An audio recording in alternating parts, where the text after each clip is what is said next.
கர்த்தருக்கு பிரியமானவர்களே, இன்றைக்கும் நான் பார்த்த ஒரு காணொளியின் மூலம் ஆண்டவருடைய வார்த்தையை நான் பகிர்ந்து கொள்ள விரும்புகிறேன்.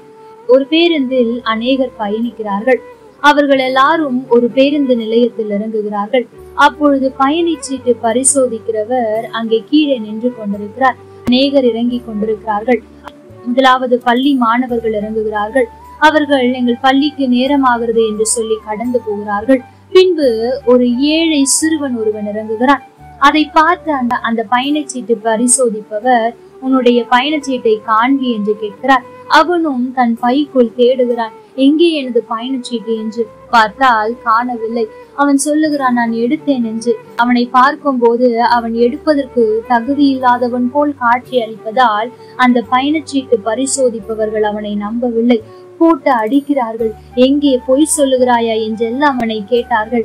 அப்படியும் அவன் சொல்லுகிறான், இல்லை நான் எடுத்தேன்.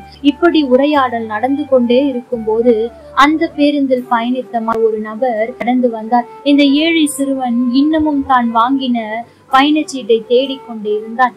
அப்பொழுது அந்த நபர் தன்னுடைய பயணச்சீட்டை கீழே போட்டுவிட்டு, தம்பி இதோ இருக்கிறது பாரு என்று சொன்ன போது அவன் எடுத்து அதை பார்த்து, அப்பொழுது அவன் சொல்லுகிற காரியம் என்ன தெரியுமா?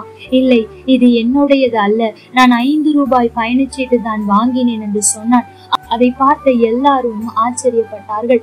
அந்த நபர் சொன்னார், இல்லை இது உன்னுடையதான், நீ புறப்படு என்று. எனக்கு பிரியமான தேவ பிள்ளைகளே, இதை பார்க்கும் போது எனக்கு தோன்றின காரியம் என்ன தெரியுமா? ஒரு சிறு பையன்தான். ஒருவேளை அந்த நிலைமையில் நான் இருந்திருந்தால் அந்த நபர் சொன்ன பயணச்சீட்டை காண்பித்து நான் தப்பித்திருப்பேன். ஆனால் அந்த நேரத்திலும் அவனுக்கு இருந்த, அந்த சிறுவனுக்கு இருந்த உண்மையை பாருங்கள். இது என்னுடையது அல்ல, இந்த 5 ரூபாய் பயணச்சீட்டு தான் எடுத்தேன் என்று சொல்லுகிறான். ஆம், எனக்கு பிரியமானவர்களே, உலகத்தில் இருக்கிற ஒரு சாதாரண சிறுவனிடத்தில் இந்த உண்மையான குணம் இருக்கும் என்று சொன்னால் நம்மிடத்தில் இன்றைக்கு அப்படிப்பட்ட உண்மை காணப்படுகிறதா? இன்றைக்கு ஆண்டவர் அந்த உண்மையை தான் நம்மிடத்தில் விரும்புகிறார். அன்றைக்கு தாவீது அதைத்தான் விரும்பினார். ஆகவேதான் அவர் சொல்லுகிறார், 51ஆம் சங்கீதம் 6ஆம் வசனம், உள்ளத்தில் உண்மை இருக்க விரும்புகிறேன், அந்த கரணத்தில் ஞானத்தை எனக்கு தெரியப்படுத்துவீர். ஆம், எனக்கு பிரியமான தேவ பிள்ளைகளே, அன்றைக்கு தாவீது உள்ளத்திலே உண்மையா இருக்க விரும்பினார். பச்சைபாலிடத்தில் தவறு பண்ணினார், உண்மைதான். அவருடைய கணவனை கொன்று அதை மறைத்தார், உண்மைதான். ஆனால் அவர் இந்த வாஞ்சை வர வர நடந்தது என்ன தெரியுமா? அவர் கடைசியில் சொல்லுகிறார், ஆண்டவரே, நீர் எனக்கு கொடுத்த இந்த ஜனங்களை நான் உண்மையின்படி மேய்த்தேன் என்று சொல்லுகிறார். ஆம், எனக்கு பிரியமான தேவ பிள்ளைகளே, அன்றைக்கு அந்த ஏழை சிறுவனிடத்தில் இருந்த அந்த உண்மை இன்றைக்கு நம்மிடத்தில் இருக்கிறதா? அதை பார்த்தவுடன் என்னுடைய கண்கள் கலங்கி விட்டது. அந்த காணொளிக்காக அல்ல, அந்த சிறுவன் இவ்வளவு உண்மையா இருக்கிறானே, எல்லாரும் போட்டு அடித்தாலும் கூட, அவன் தப்பித்துக் கொள்வதற்கு வழி வந்தாலும் கூட பொய் சொல்லாமல் அவ்வளவு உண்மையா இருந்தானே, இன்றைக்கு நான் அப்படி இருக்கிறேனா என்பதை சிந்தித்து பார்த்த போது எனக்கு அழுகைதான் வந்தது. நம்மை நம்பி ஆண்டவர் அநேக பொறுப்புகளை கொடுத்திருக்கிறாரே, நம்மை நம்பி சில ஆத்துமாக்களை வைத்திருக்கிறாரே, நம்மை நம்பி அநேகருடைய ஆசீர்வாதத்தை நம் கரத்தில் கொடுத்திருக்கிறாரே. நாம் ஜெபிக்கும் போது அவைகள் எல்லாம் மாற வேண்டும் என்று நம்முடைய வாயில் அதிகாரத்தை வைத்திருக்கிறாரே. நாம் எவ்வளவு உண்மையா இருக்கிறோம் என்பதை சிந்தித்து பாருங்கள்.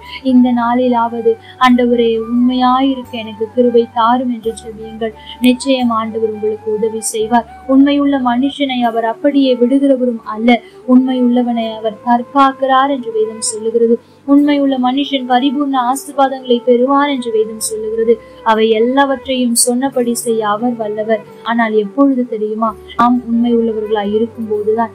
ஆகவே இன்றைக்கு முழுமையாய் ஆண்டவருக்கு உண்மையாயிருக்க பிரயாசப்படுவோம். கர்த்தர் தாமே உங்களோடு கூட இருந்து உங்களை ஆசீர்வதிப்பாராக. ஆமென்.